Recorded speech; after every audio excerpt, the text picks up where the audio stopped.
In icy Nordic waters, a mysterious wreck. There's nothing else like it. We've never seen anything else like this archaeologically. The long-lost warship of a late medieval king. It's a statement of power, it's floating propaganda. Sunk under mysterious circumstances over 500 years ago. What secrets does it hold? How did it come to be here? What cargo did it contain? We were jumping up and down and said, "We have found a figurehead." It's great. Unbelievable. Yeah, it's amazing. Written records of the time described it as a fearsome vessel. It was designed to project power. It was a floating castle. More powerful than the Viking ships that preceded it. How was it built to be so large? We got some things we don't understand, frankly. And could it have been part of the technological revolution that built the great ships of exploration that carried Columbus and others across the Atlantic and around the world? Designed for the same types of mission, built in the same way. This is our look at what Columbus and his crew actually experienced on their voyages of exploration. That's what makes these shipwrecks so important, because it's a treasure, in fact. There's only one way to find out Excavation time. if it's the ship that changed the world. Right now on Nova.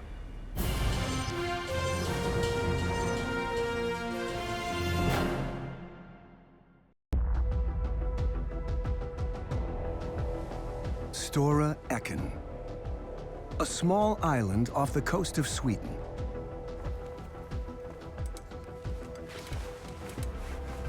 Marine archaeologists Brendan Foley Excavation time. and Johan Ronby,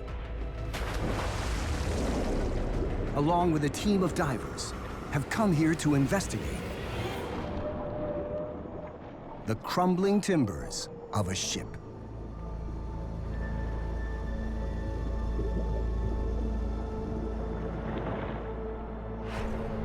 It may not look like much, but they suspect it may be a rare type of warship. Large portions of the wreck appear to still be intact. I can see a ship. I can see the bow, the stern, the ribs. I can see a ship. Visible in the sediment, several telltale items. There are artifacts emerging. Saw a nice lead cannonball. And an oddly carved piece of wood, possibly the remnant of a gun carriage, built to hold an early type of cannon. Its distinctive design suggests that this object dates back to the late medieval era, 500 years ago. A time of castles and armored knights, and the first stirrings of the European Renaissance. It's the period of Michelangelo and Leonardo da Vinci, and it's this period in European history where a lot of things are changing. And yet, ironically, this ship may have been hiding in plain sight since the 1970s, when amateur divers first stumbled across it without realizing what they'd found. Fishermen had told that every time they was fishing at this place, they got stocked with equipment. And he said, "We go down here and look." And Nisse got down, and when he came up, he said to me, "I don't know, but it must be a wreck." That in and of itself wasn't unusual. Shipwrecks are common in these waters. And then archaeologist Nicholas Eriksson found a strange artifact, and the wreck started to make headlines. So I was swimming back and forth and having a look at the loose timbers that are lying scattered around there, and found a thick beam. After removing some sediments, we came back to the surface and we were jumping up and down. And said, "We have found a figurehead." It was quite amazing. Centuries ago, this bizarre, intricately carved figurehead would have been one of the ship's key identifying features. It's clearly some kind of monster, similar to the fantastical creatures that often adorned old Viking ships. In its jaws, a screaming man. I think you can see it as part of the psychological warfare, really, because this is the first thing you meet when it's coming. As propaganda goes, this is pretty powerful stuff. But the figurehead alone was not enough to make a positive ID. Military historian Ingvar Sjöblom soon put the clues together. It was probably a very rich man that could have the money to build a large ship of this size. Along with other clues gleaned from the wreckage, the figurehead and gun carriages suggest that this could be the flagship of a Danish king named Hans. Over 500 years ago, the monarch was famous for building a large naval fleet, led by a massive warship known as the Gribshunden, the Griffin Dog. It's the capital ship of King Hans. It's the aircraft carrier. It's the ballistic missile submarine. It's a statement of power, it's floating propaganda.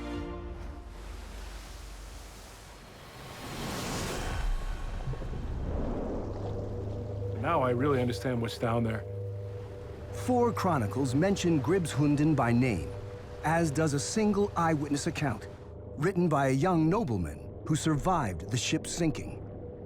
They report that in 1495, the Griffin Dog came to this island seeking shelter, before sinking under strange circumstances.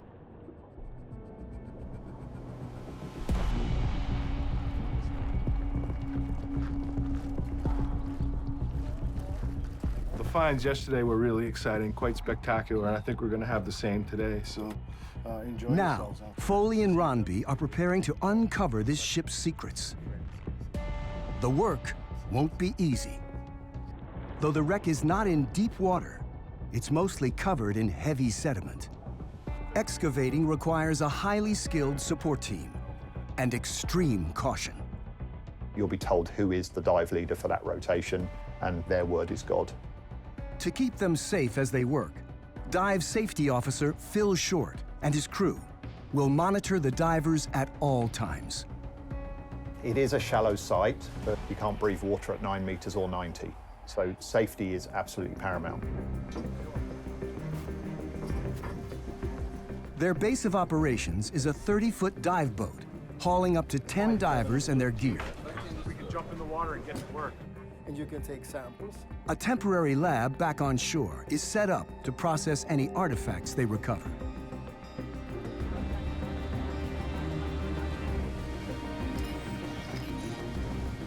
Their time is limited. They only have the dive boat and this team together for 16 days.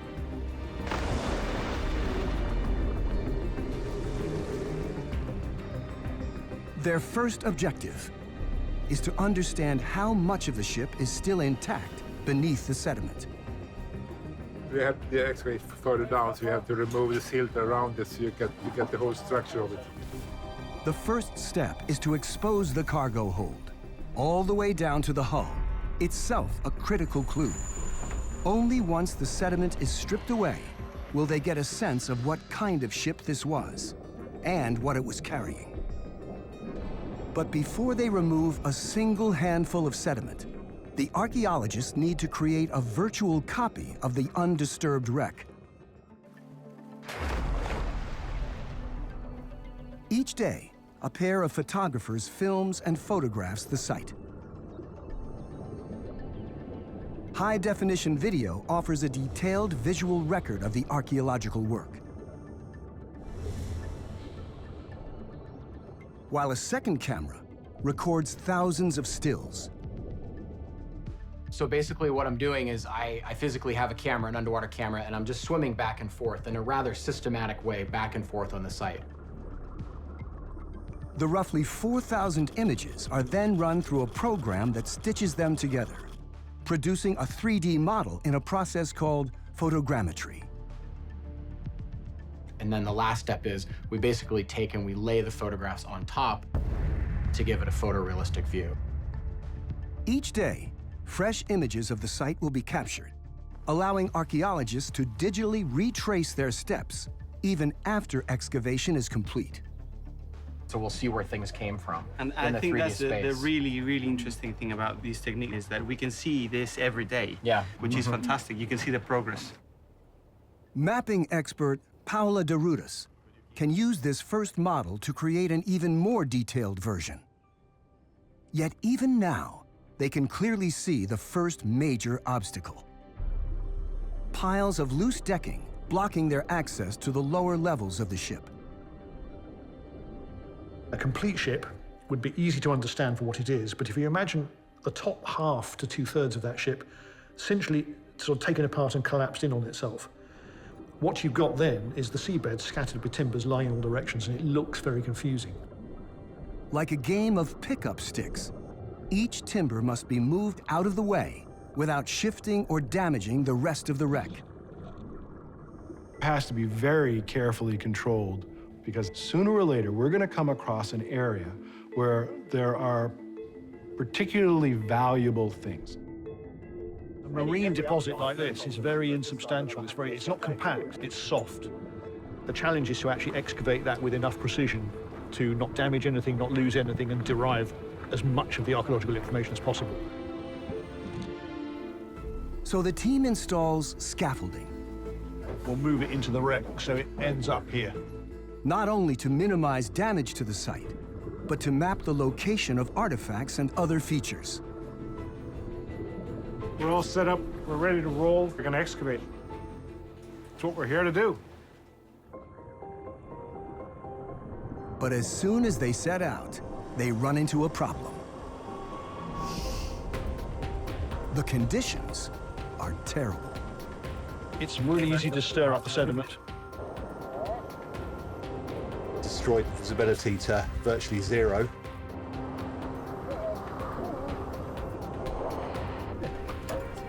Their only option, to use a handheld dredge, essentially an underwater vacuum, to try to direct the powdery sediment away from the site. Dredge is working beautifully. The visibility is fantastic.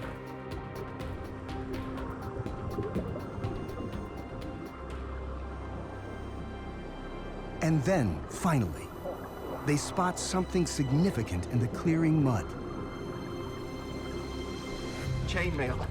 Wow. It's really, really fragile, and it's within leather as well. Oh, that's beautiful. Oh, wow. It is all clumped together. They're all rings. It could be the end of a sleeve, and then it could have been connected to nail of iron. Incredibly, it's a fragment of medieval chainmail, possibly worn by a soldier or even a medieval knight. That bit is uncorroded. It's an astonishingly lucky find. Seawater is brutally corrosive to metals. Usually aboard ships, you have heavy infantry. And at this time, it was typical for the heavy infantry to wear plate armor and also some mail, which is great protection against swords and other sorts of weaponry. Not far away, additional evidence of warfare.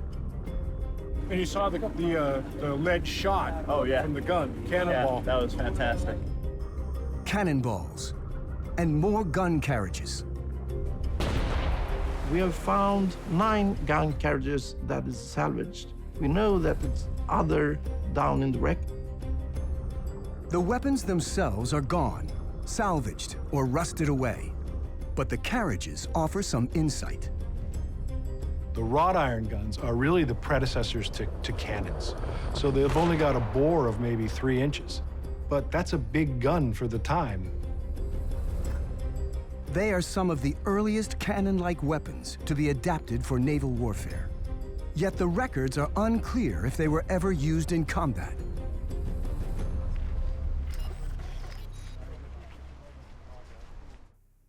Only 5 historical sources describe Gribshunden, with few details. Instead, most of the focus is on King Hans himself. When we look at the written sources, they describe King Hans as witty, as wealthy, as kind of a happy-go-lucky man. They even describe his good looks. Hans, like other European rulers at the time, was fighting to establish his supremacy. These guys really needed to show that they were powerful kings, and having a big ship with a lot of flags and paint and so on, is a way to show that you are something special. I think this is one of the reasons why King Hans is so keen to have this kind of ship, to really demonstrate his power. Records show that Hans took his massive new warship on diplomatic voyages to Norway, down to England, perhaps even farther, to Nordic colonies in the West. We have to imagine this ship as a novelty, something perhaps hitherto unseen in the Nordic countries, and the fact that King Hans uses the ship, this is something he do in order to make a political statement. In 1495, records show Hans outfitted his warship for yet another expedition, this time to Sweden, when an unexpected storm forced him to take shelter near the island of Stora Eken. It must have been a very good place to anchor because it's quite open sea outside the island. But if you go around it on the inside, it's quite sheltered. It's a good anchor place.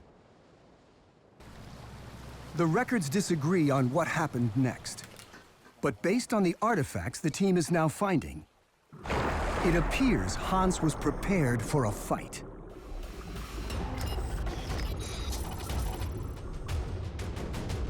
Weaponry continues to emerge. This time, a crossbow. Crossbow has a crossbow bolt with it. Wow. Yeah. It's a really interesting time period where you still have the bow and string weapons when you're getting the projectile weapons, gunpowder. Though the Gribshunden did have larger guns, records are unclear whether handheld firearms were used. Instead, King Hans likely relied on crossbows.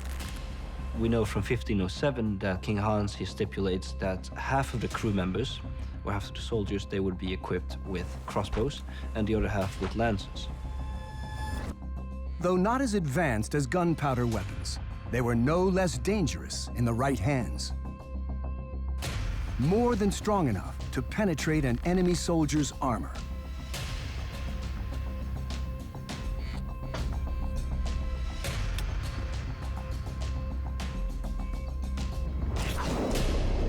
It's absolutely deadly. Chainmail, this can go through. I've tested that.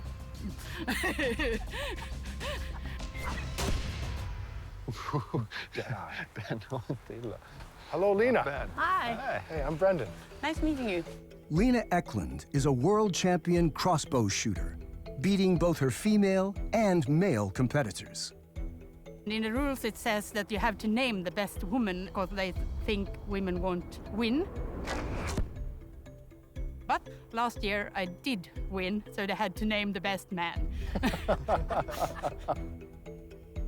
Foley has brought her a 3D print of the crossbow stock, recently found on board the Gribshunden. So I'm really curious to compare it against your working bow. Of course. This is my stock. You had to have a stronger bow on that, I think, than I have on mine. But how effective would that be? You could absolutely shoot through chainmail and maybe through armor, too. However, crossbows couldn't be reloaded quickly.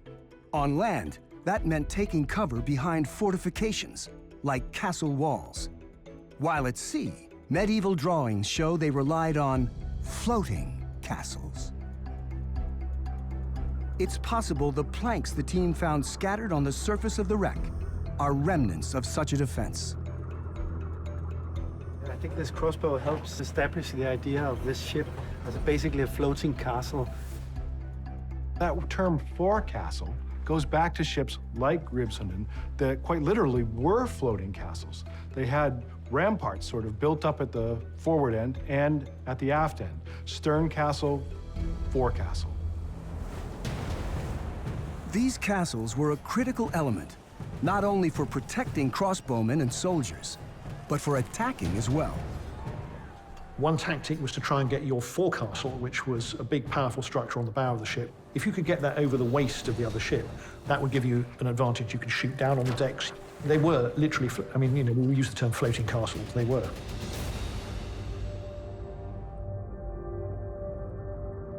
And then they find something truly unexpected.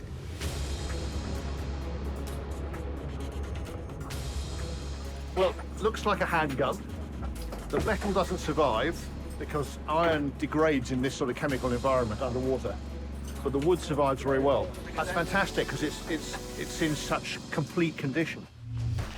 It's an arquebus, one of the very earliest handheld firearms.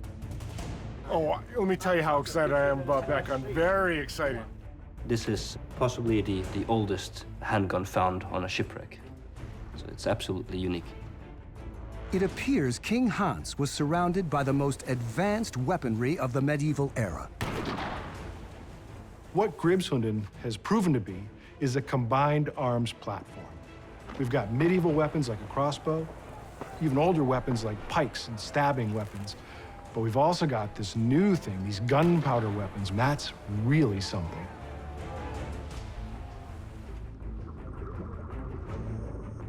And yet, the team is starting to suspect that the most powerful weapon in King Hans' arsenal may have actually been Grimshunden herself. As they dig deeper into the wreck, Ronby and Foley suspect that this ship may have been one of the most advanced vessels of her time. The final proof will be in the hull. How was it constructed? If this is the Griffin, can it reveal anything about the transition from earlier ships, like the smaller Viking-style craft, to the supersized long-distance vessels that would come to dominate European fleets?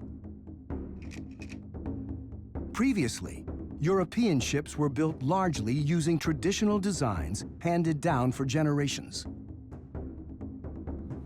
In Northern Europe, where Grimshunden sank, that meant building ships much the same way that the Vikings had built their fearsome longboats. One of the most distinctive features of these ships were their hulls. You can't mistake it.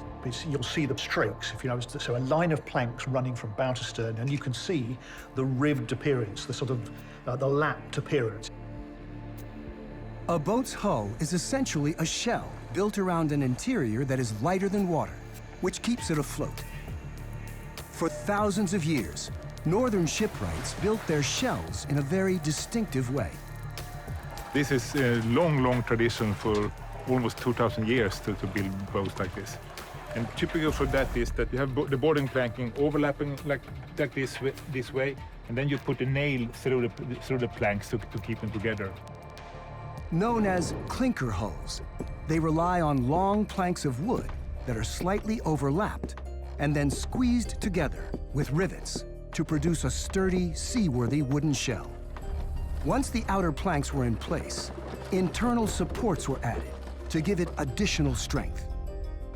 These ships were typically equipped with a single mast and square sail. The use of the single square sail in the north of Europe, again, goes back many centuries. It's a technology that was very well controlled, very well known, and very simple to operate. A big square sail of the period would have been better at driving the ship with a following wind. The resulting ship is light due to its thin planks and fasteners, sitting high in the water and reducing drag. They were excellent seacraft. They ride with the waves. They don't smash through them. But their design also makes them flexible.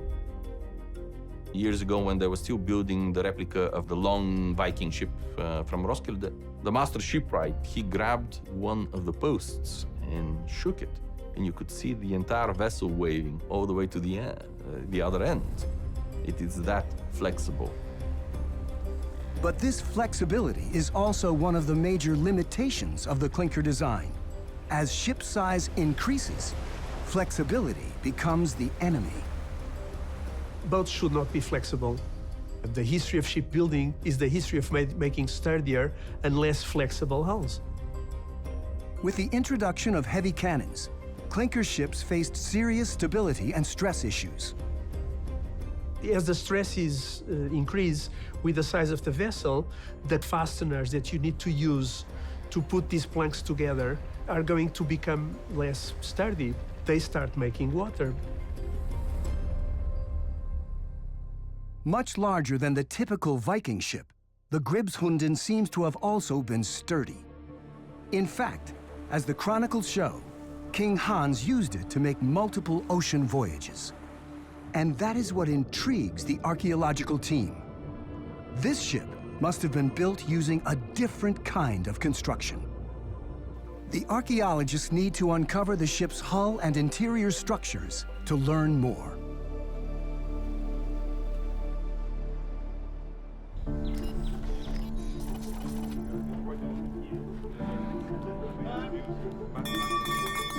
After shifting the timbers blocking access to the lower levels of the ship, the team can now begin excavating in earnest. And I'm actually going to excavate on the outside of the ship, but I thought about taking that down as deep as possible. The excavation's going very, very quickly now. We have 4 highly competent teams of excavators. Now it's starting to become clear. Now we can see exactly where we are in the ship. If they want to figure out exactly how unique the Gribshunden was, they need to uncover a key piece of the ship's structure, its hull.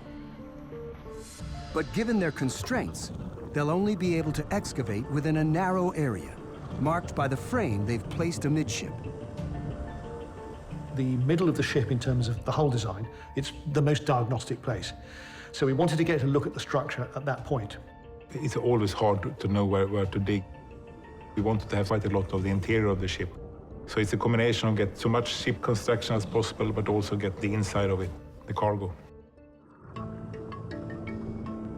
And then, a new problem.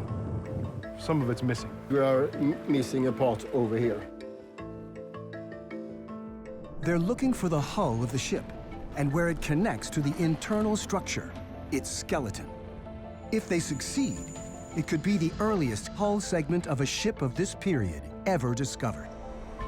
But something isn't right.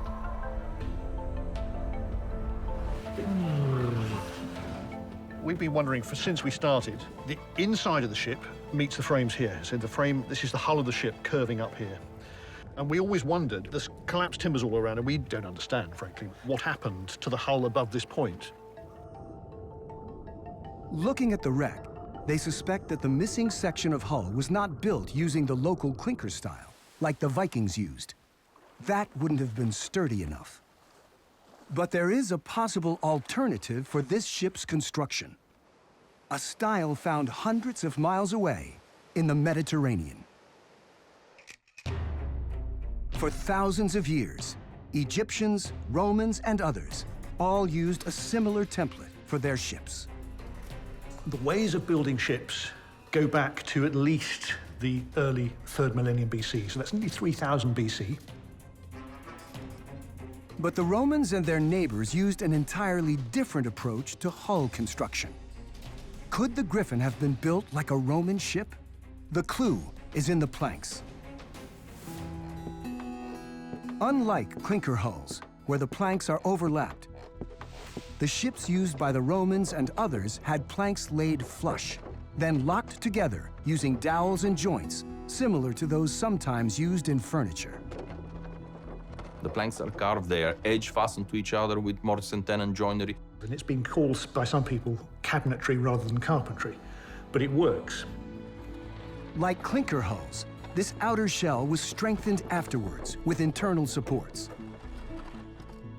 The result was a smooth-sided hull that was incredibly sturdy, but labor-intensive. They would last forever, but they were very difficult to build, very expensive to build, many man-hours. So whoever were the guys that were carving, they had to be experienced. As a result, by the medieval period, shipbuilders began changing their methods.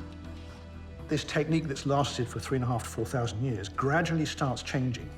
They've started to morph into something else. Instead of building the sturdy outer hull and then adding internal frames afterwards, shipbuilders began experimenting with the reverse, starting with the internal frames first. It doesn't sound a particularly radical move, but if you think about it, you've got to know the shape of your ship to cut the frames, to put the planks on. This skeleton-first style was more technically challenging to design, but allowed shipwrights to control a vessel's shape more precisely, and thus its desired features, such as speed, size, and cargo capacity. You're controlling the shape of the vessel by building the frame structure first. There is geometry. There are understandings of physics that go into it. Allowing them to build larger vessels.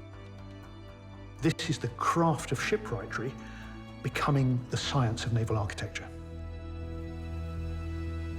One type of ship to use this more robust engineering was called a caravel, possibly imported from the Arab world. The Arabs were amazing sailors. It's very possible that caravels could have been invented in the northern shore of Africa.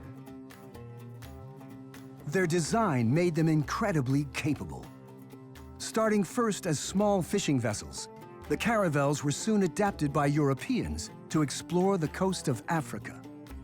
While Columbus took two of them, the Niña and the Pinta, on his first voyage to the Americas.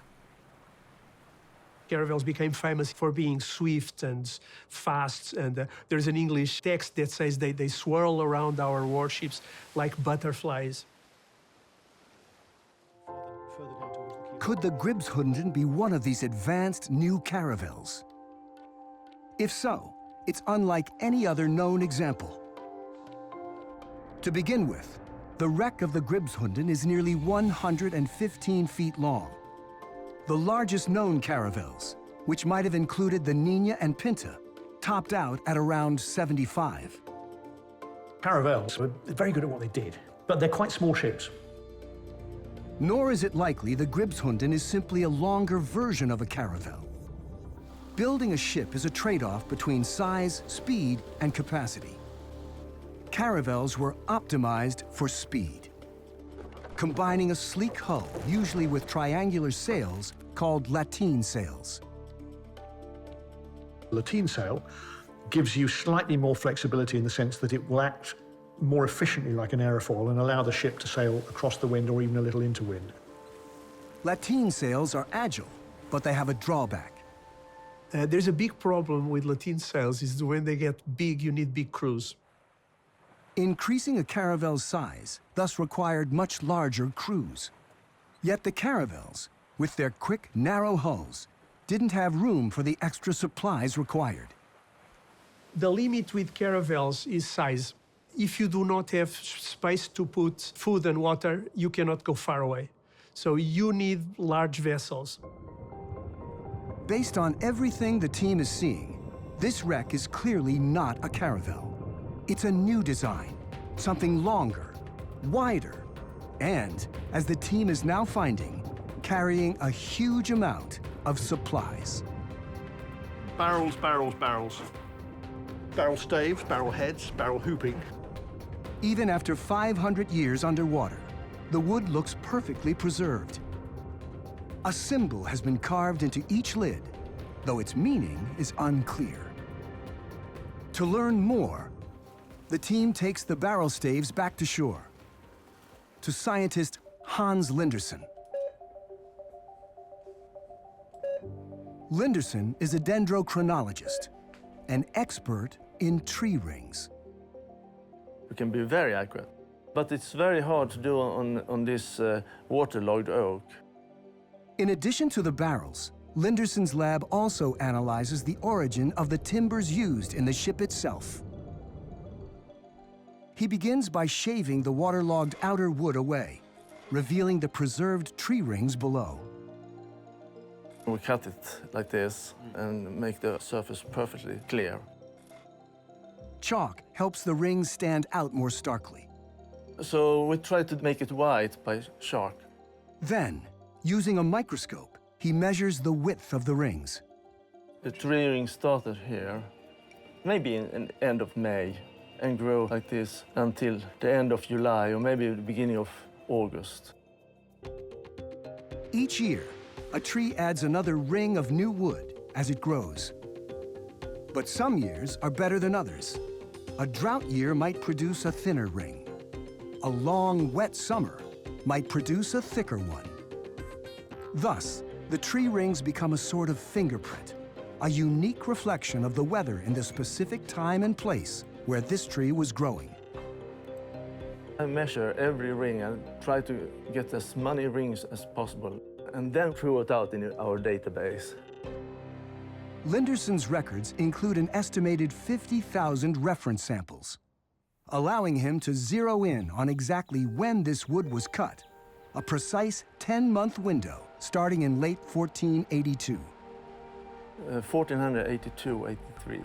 That is the youngest tree ring we have, 1482, in this ship. Maybe after August, they have cut the wood. But Linderson's database also reveals something odd. The wood doesn't seem to come from a Nordic country. In this case, we saw the sample didn't fit to Sweden. Instead, it seems to have originated from hundreds of miles away. It was close to northwest France. It's possible this Danish warship didn't come from a Scandinavian country at all. Its timbers are French. Even more interesting, Linderson's analysis indicates the barrels holding the ship's cargo come from yet another part of Europe. We also determined the place where they have been growing. They come from Scania, southern Sweden, and also from Poland. Okay, that's interesting. My colleagues tell me that Poland had a huge export market in making barrels and shipping these out all over Europe. But dendrochronology cannot reveal exactly what these barrels carried. Fortunately, more clues are emerging from the wreck. I think we are in the kitchen store or something like that, because there's so many barrels down there. So In one of those barrels, bones. And I just couldn't see if that was wood or bone or what that was. Well, what is that? Mysterious skeletal fragments. But they don't appear to be beef bones or other common food animals.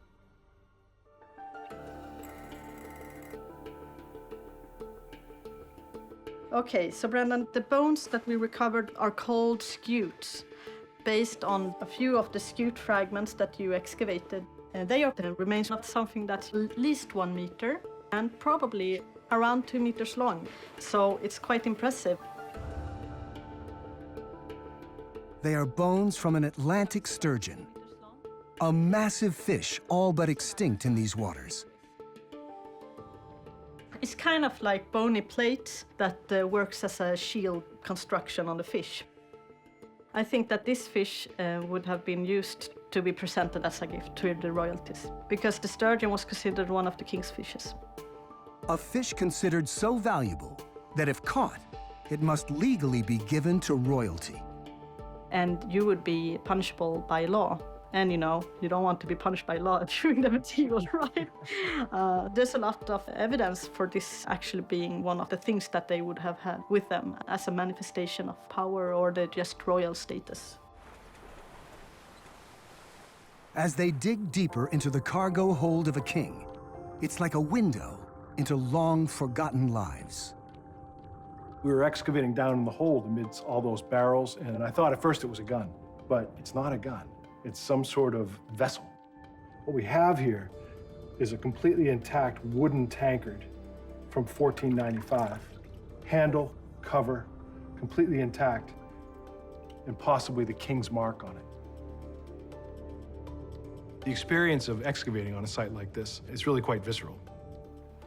Every once in a while, we'll find an object that just makes us realize that we're looking back half a millennium in history. And you think some nobleman was the last one to hold these objects 500 years ago. And it's the sense of almost time travel. that's the really benefit of archaeology. You're traveling back in history in a quite unique way. And I would say that written sources can never get you that close to history as as archaeology sometimes can. And then, something puzzling. Get your hand on the bottom of it. There's as good well. stuff. You got it? Excellent. It's like a leather pouch. They have found what appear to be corroded lumps of metal wrapped in leather. It's difficult to tell what they once were, but there may be a way to find out. In the wreck, up close to the top of the surface of the sediment, we found what we think is a leather purse that was full of this material. So if the machine can show us what's in there, I think we can do that. The solution is a CT scanner, similar to that used by doctors to peer inside the human body. So this just goes from the bottom up. Okay. That's cool already. You can already see that there's coins there. It's a stack of coins. So that's a lot. That's a lot of coins. Yes. Question is, what are they worth? It's a small fortune, perhaps belonging to a nobleman. It seems strange. Based on the military artifacts, it appears Gribshunden was outfitted for battle. Yet she was also hauling what appears to be large amounts of food and wealth. What were King Hans and his men doing here? To understand the odd mix of wealth and warfare, the archaeologists need to understand more about this ship. And now, they're close. Oh, what wouldn't I give to be able to get there? I mean, this is so promising because if we have these things here, we will have the rest here. I'm quite sure about that. So why would it disappear?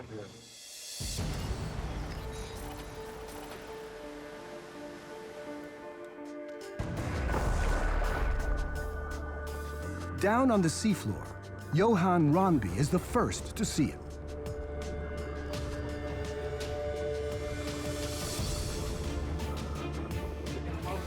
It's beautiful. Yeah. They have found a remarkable piece of the ship that reveals the secret of its construction, and perhaps the construction of other European great ships. We've got this piece of the hull that's collapsed outwards, but it's done so in one lump, one coherent unit. In a way, it's better than if it had stayed above the seabed, because it would all be eroded and grotty.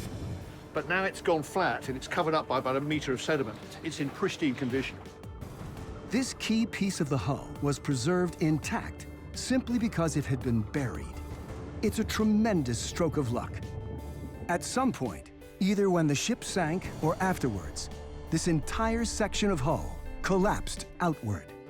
What we're seeing is this piece that's hinged down is still going under the sediment. That's just fabulous. now we are quite happy now because the whole ship is actually there. And that's our excavation now really proves that. They have finally found the evidence that shows how this ship was built. From the hull, the skin of the ship, to the meticulously crafted timbers that make up the interior skeleton. And in these timbers, the archaeological team sees the evidence of a new kind of ship. Its hull built not in the overlapping clinker style, but not purely in the style used by Mediterranean ships like caravels either. So you've got fastenings, you've got bolts, tree nails, the wooden pegs that hold everything together. And we've even got some, we got some things we don't understand, frankly. But deciphering this incredible discovery is slow work underwater.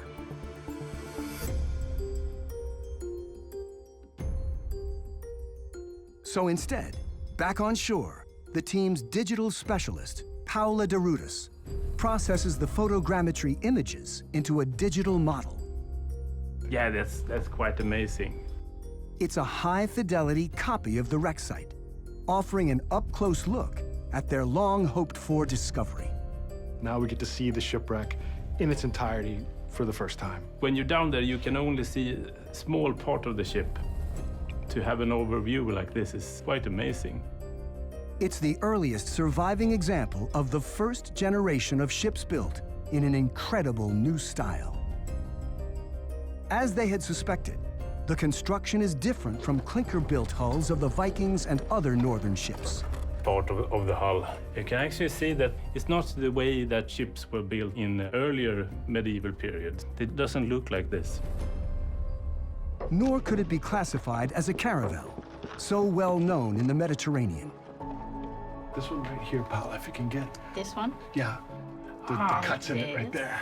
It's fantastic to see one. For the first time, we can see how they were built and how much space you had inside them.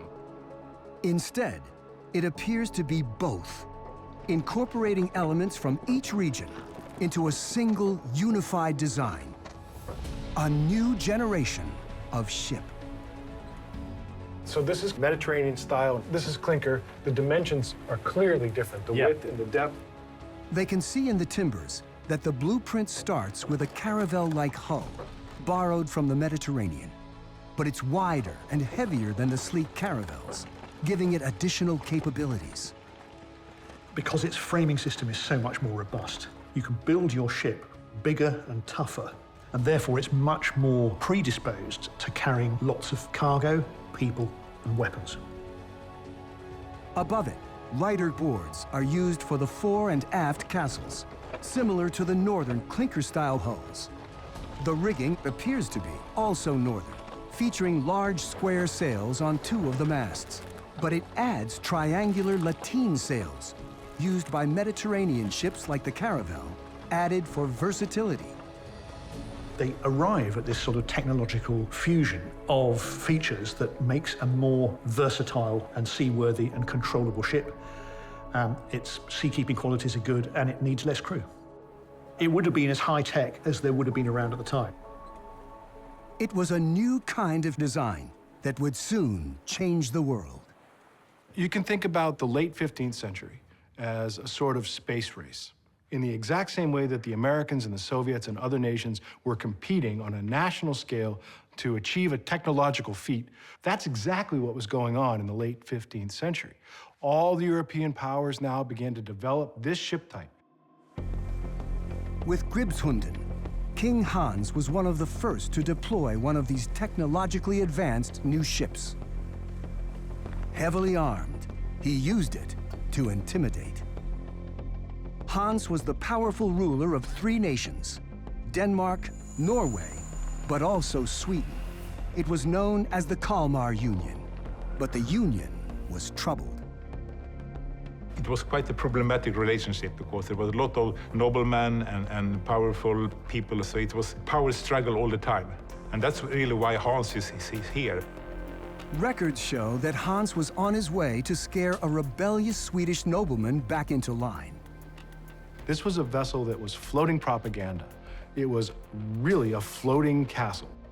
When Hans turns up with his whole fleet, and Gribshunden is there as one of the principal warships of his fleet, he's making a statement.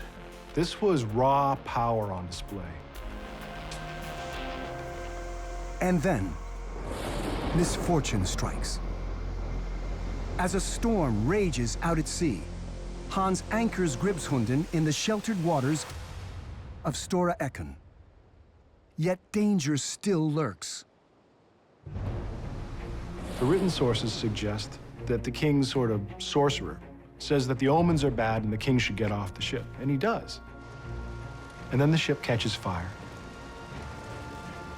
Which is partly borne out by what we're seeing on the seabed. And we do see some of the timbers that are blackened, which are consistent with that. And the fire reaches the powder magazine, and there's some sort of explosion on board. It's possible that in this way, Gribshunden was a victim of her own nature, as a cutting-edge weapon of war. Fire today is still probably the first or second killer of ships. Did they not yet develop the protocols to handle fire in a ship carrying gunpowder? Is that why Gribshunden was lost? It very well could be. They hadn't yet developed the methods to keep the ship safe. It had to have been an incredible loss for King Hans. Yet now the ship has become an invaluable gain for nautical history. No other vessel from this first generation of massive ships still survives. Gripsund, I think, takes us back as far as we've got so far to this period of change. Europe is changing, and ships are the tools of that change. You start having more contact, and there is economic growth, cities grow, literacy grows.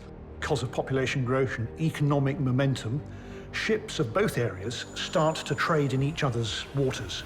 And so you get this sort of technological diffusion. We begin to get a picture of the late medieval world and all of its interconnections. And once these different regions start learning from each other, everything begins to change.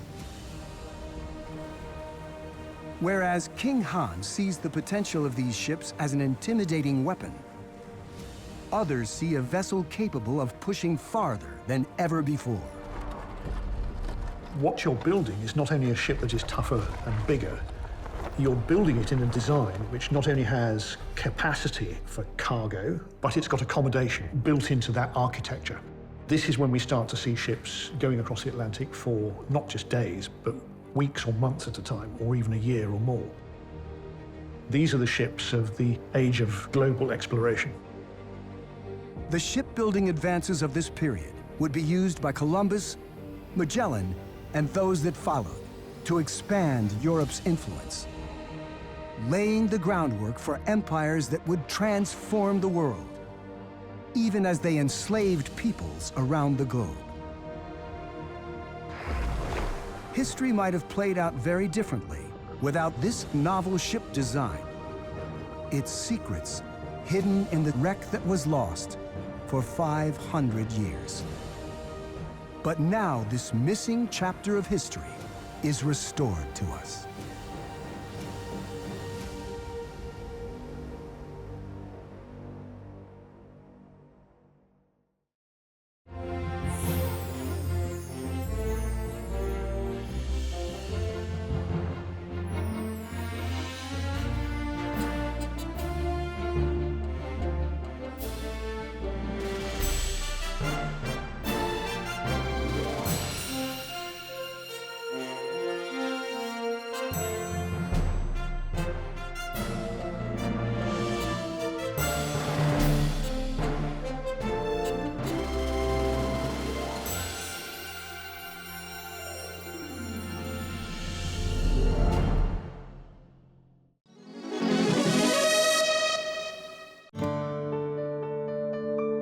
You're watching PBS.